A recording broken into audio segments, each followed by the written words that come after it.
"What the hell are you grinning about?" he asked sourly.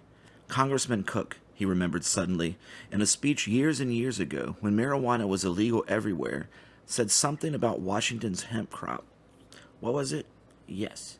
It was about the entries in a general's diary that showed that he separated the female hemp plants from the males before fertilization. That was botanically unnecessary if he was growing the crop for rope, but it was standard practice in cultivating hemp for marijuana, Cook pointed out.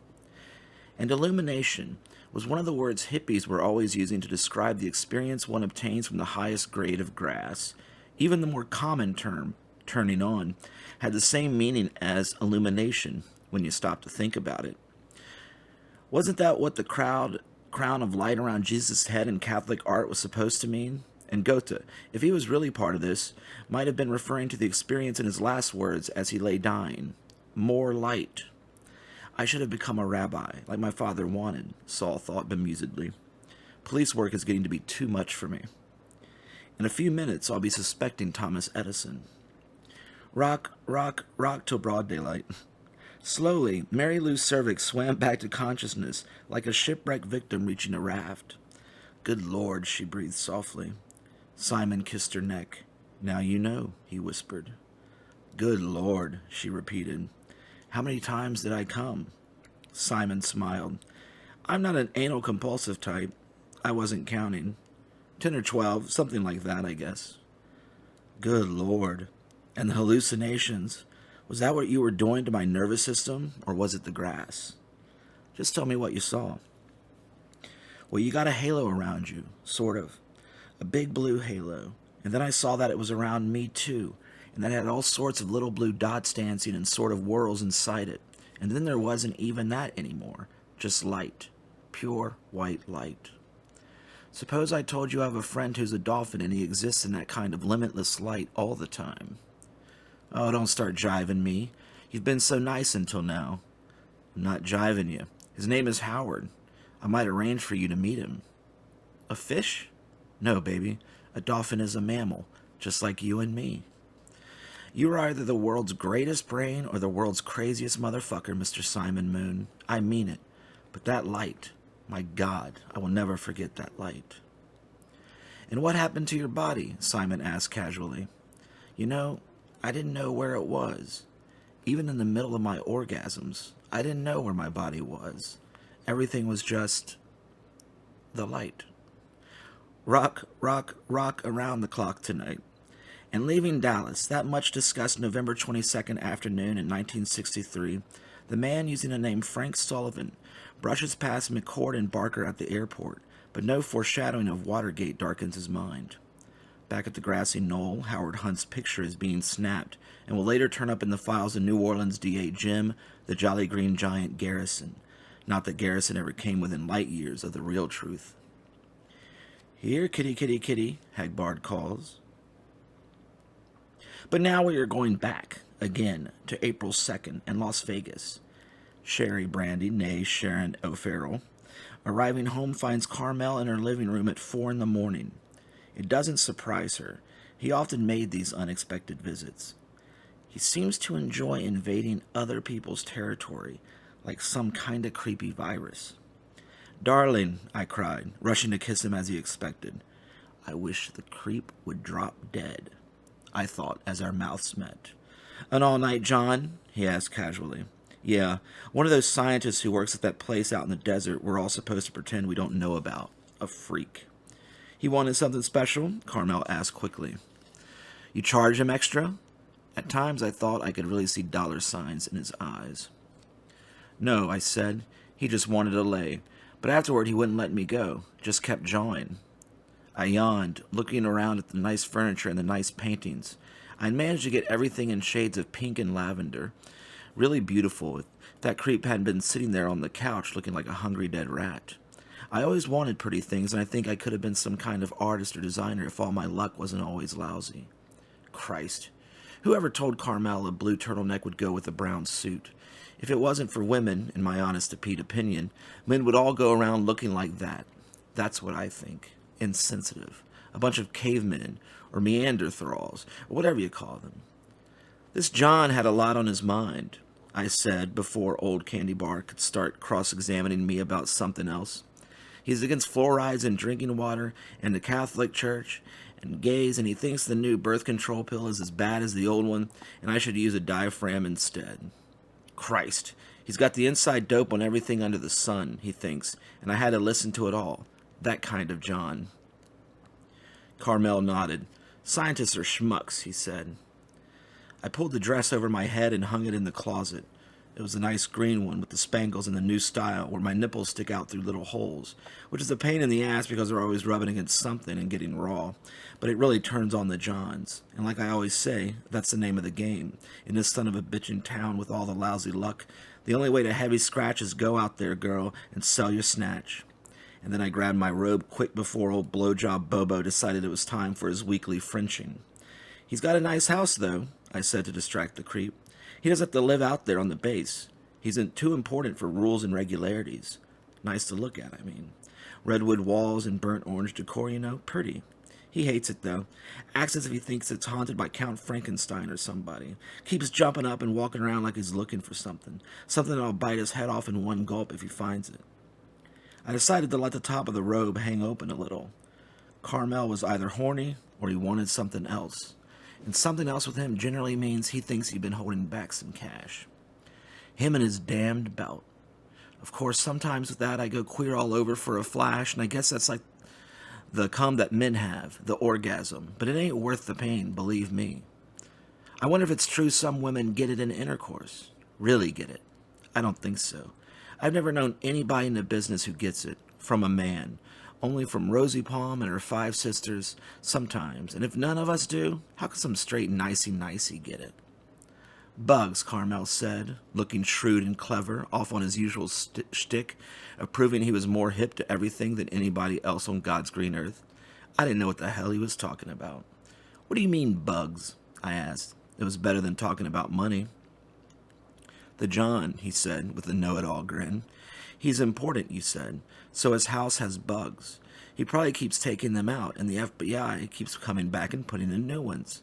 I bet he was very quiet when he was making it with you, right? I nodded, remembering. See, he couldn't stand the thought of these feds eavesdropping on the other end of the wire, just like Mal, like a guy I know in a syndicate. He's so afraid of bugs, he won't hold up business talk anywhere but the bathroom in his hotel suite, with all 4 faucets going full blast and both of us whispering. Running water screws up a bug more than playing loud music on the radio, for some scientific reason. Bugs, I said suddenly. That's it. The other kind of bugs. I was remembering Charlie raving about fluoridation.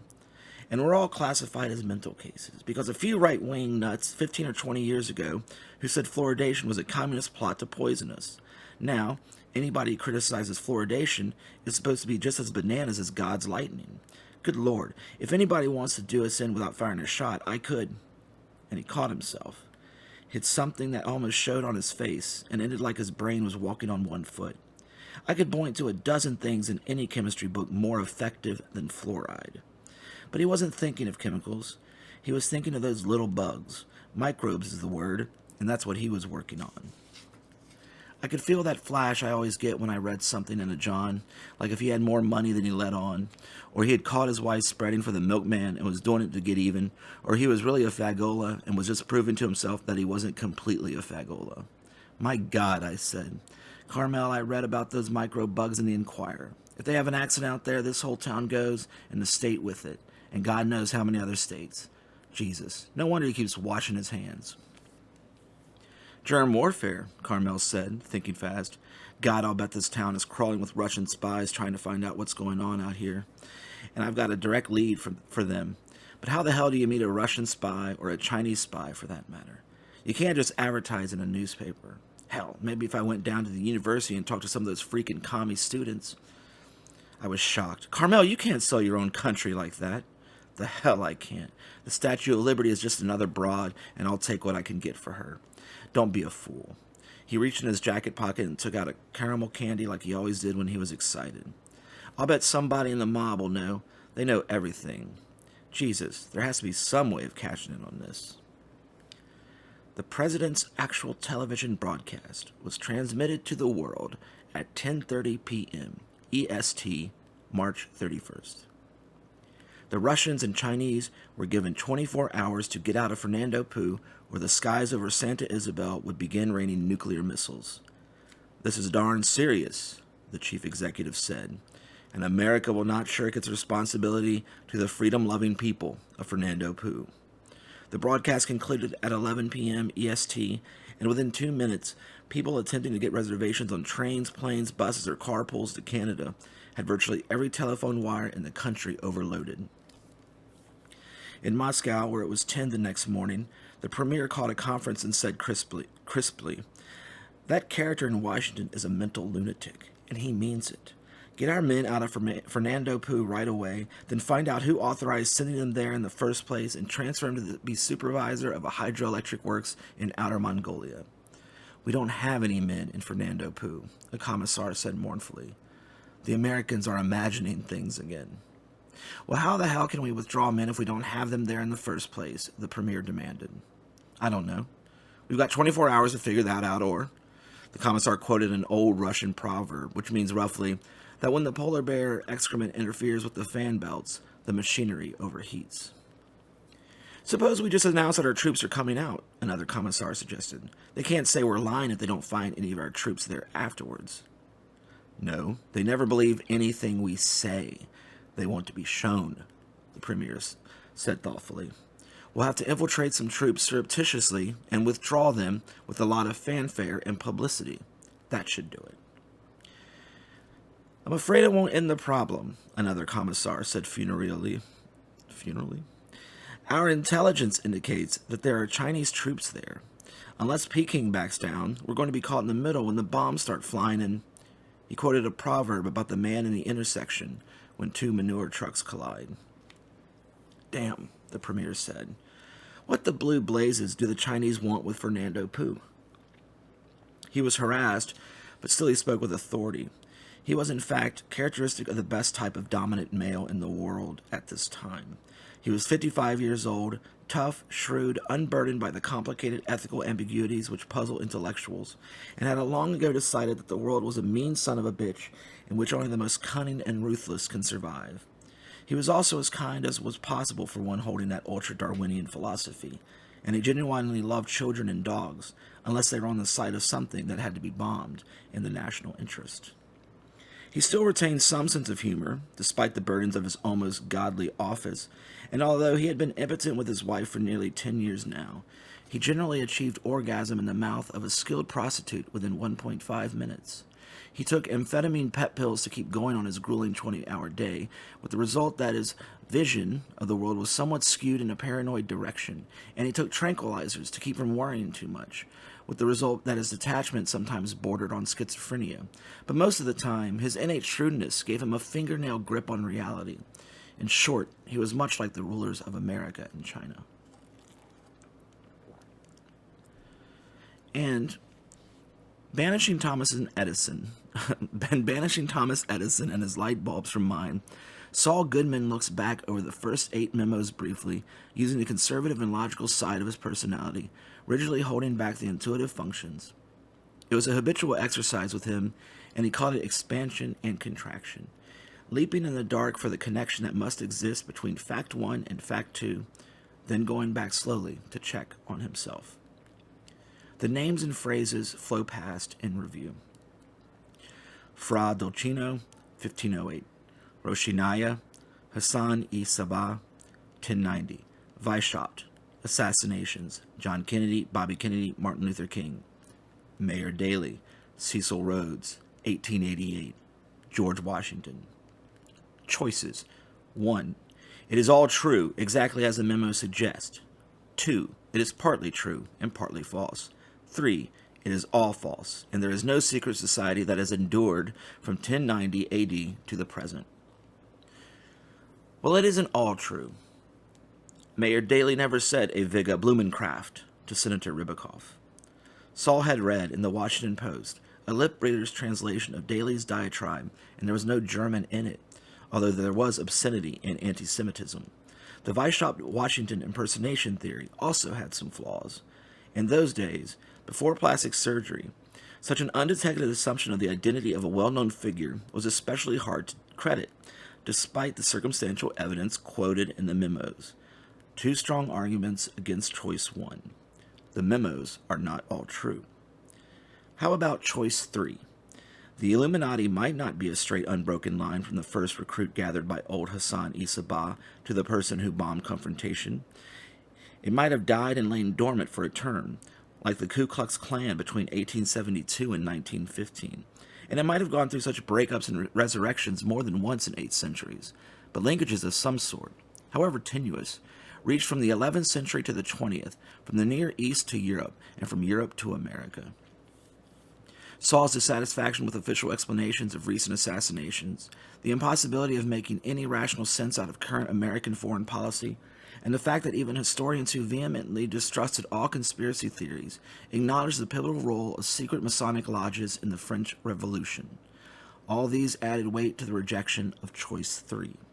Besides, the Masons were the first group, according to at least 2 of the memos, infiltrated by Weishaupt. Choice 1 is definitely out, then, and choice 3 almost certainly equally invalid. Choice 2, therefore, is most probably correct. The theory in the memos is partly true and partly false. But what, in essence, is the theory, and which part of it is true, which part false?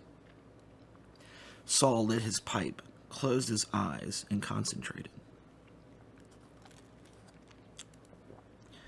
The theory, in essence, was that the Illuminati recruited people through various fronts, turned them on to some sort of illuminizing experience through marijuana, or some special extract of marijuana, and converted them into fanatics willing to use any means necessary to illuminize the rest of the world.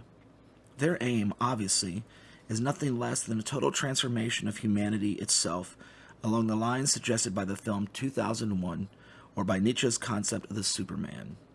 In the course of this conspiracy, the Illuminati, according to Malik's Hence Jackson, were systematically assassinating every popular political figure who might interfere with their program. Saul thought suddenly of Charlie Manson and of the glorification of Manson by the Weathermen and Morituri bombers. He thought of the popularity of pot smoking and of the slogan, "by any means necessary," with contemporary radical youth, even outside Weatherman, and he thought of Nietzsche's slogans, "Be hard. Whatever is done for love is beyond good and evil. Above the ape is man, and above man the Superman. Forget not thy whip." In spite of his own logic, which had proved that Malik's theory was only partly true, Saul Goodman, a lifelong liberal, suddenly felt a pang of typically right-wing terror toward modern youth. He reminded himself that Malik seemed to think the conspiracy emanated chiefly from Mad Dog, and that was God's lightning country down there. God's lightning had no fondness for marijuana, or for youth, or for the definitely anti-Christian overtones of the Illuminati philosophy. Besides, Malik's sources were only partly trustworthy, and there were other possibilities. The Shriners, for instance, were part of the Masonic movement, were generally right-wing, had their own hidden rites and secrets, and used Arabic trappings that might well derive from Hassan-i Sabah or the Roshanaya of Afghanistan. Who could say what secret plots were hatching at Shriner conventions? No, that was the intuitive pole vaulter in the right lobe at work again, and right now Saul was concerned with the plotting logician in the left lobe.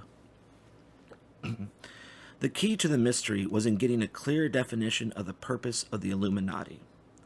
Identify the change they were trying to accomplish in man and in society, and then you'd be able to guess, at least approximately, who they were.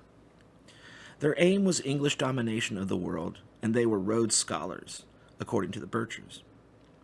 That idea, obviously, belonged with Saul's own whimsy about a worldwide Shriner conspiracy. What then? The Italian Illuminati, under Fra Docino, wanted to redistribute the wealth, but the international bankers, mentioned in the Playboy letter, presumably wanted to hold on to their wealth.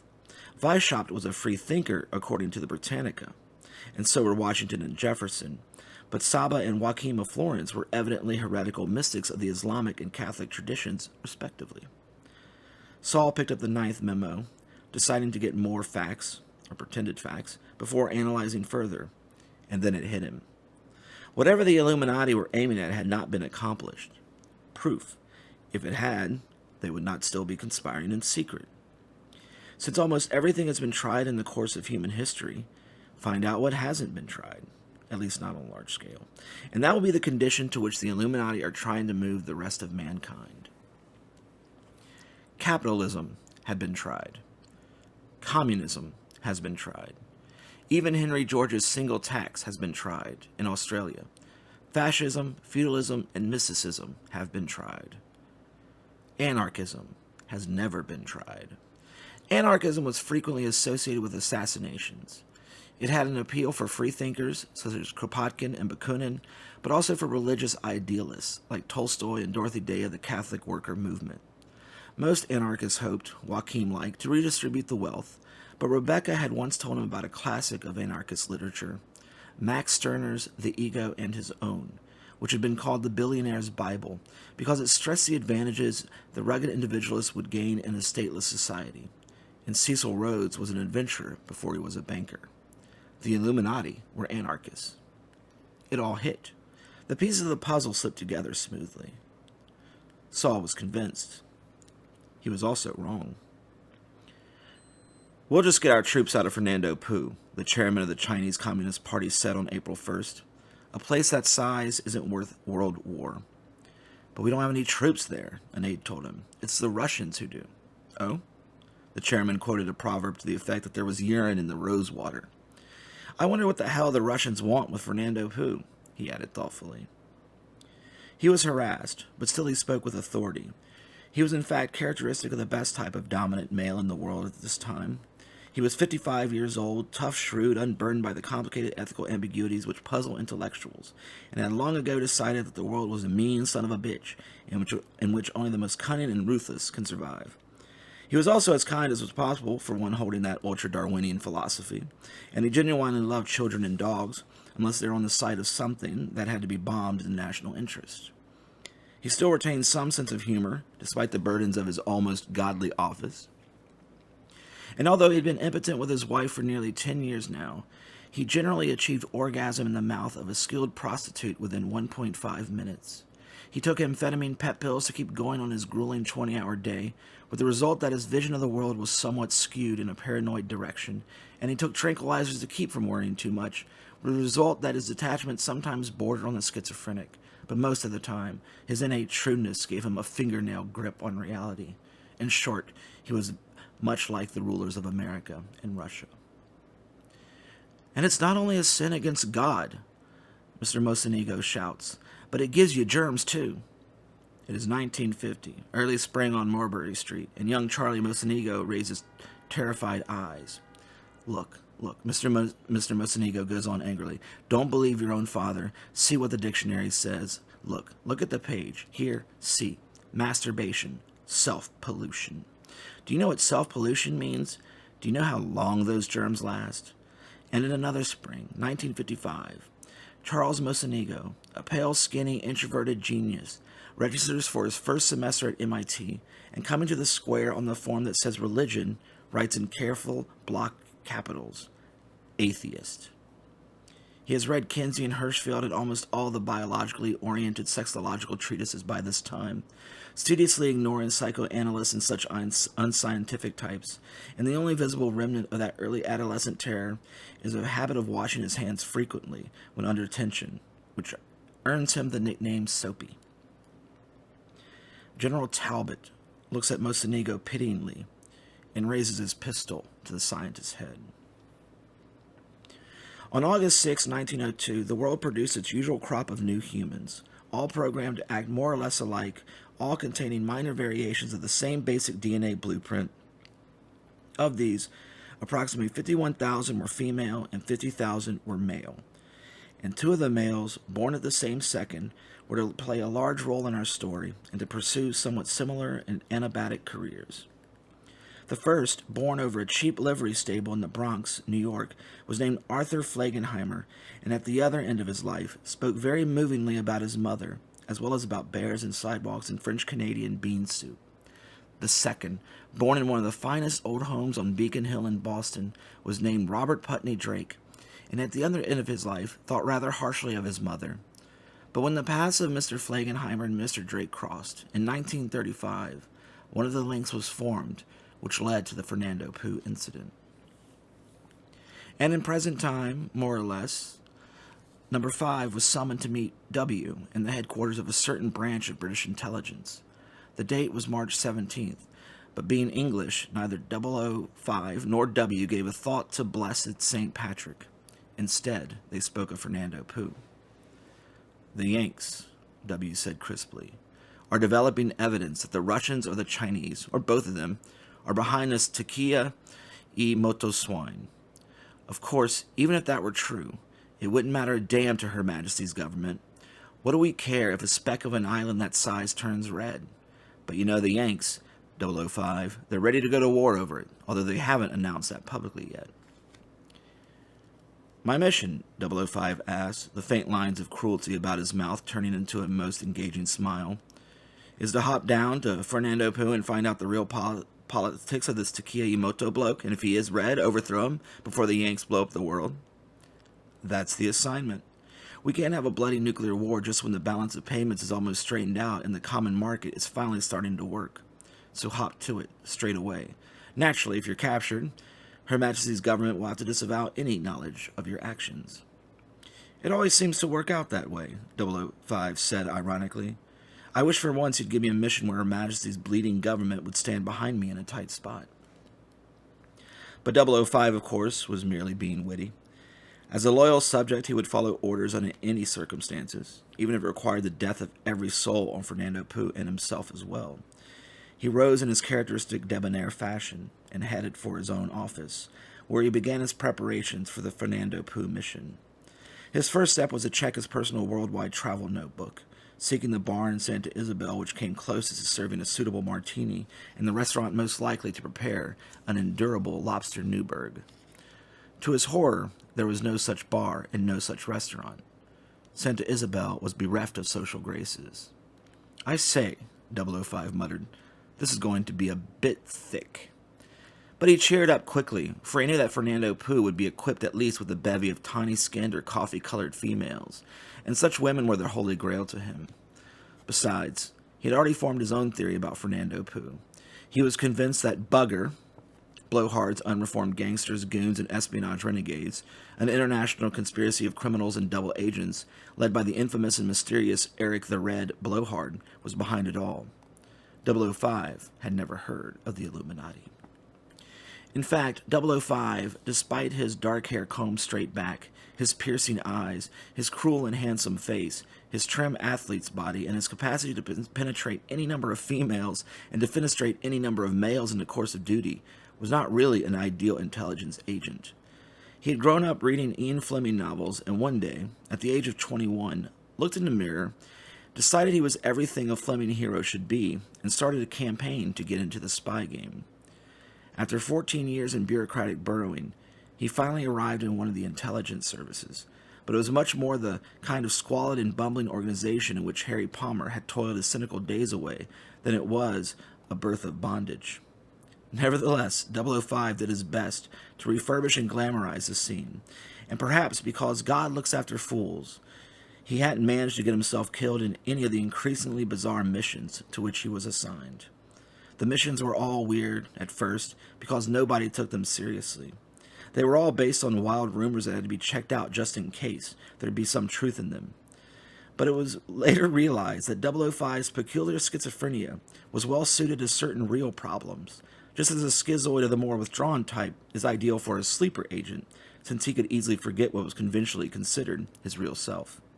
Of course, nobody at any time ever took Bugger seriously. And behind his back, 005's obsession with this organization was a subject of much interdepartmental humor. Wonderful as it was, Mary Lou said, some of it was scary. Why? Simon asked. All those hallucinations. I thought I might be losing my mind. Simon lit another joint and passed it over to her. What makes you think, even now, that it was just hallucinations? He asked. Rock till broad daylight. If that was real, Mary Lou said firmly, everything else in my life has been a hallucination. Simon grinned. Now, he said calmly, you're getting the point.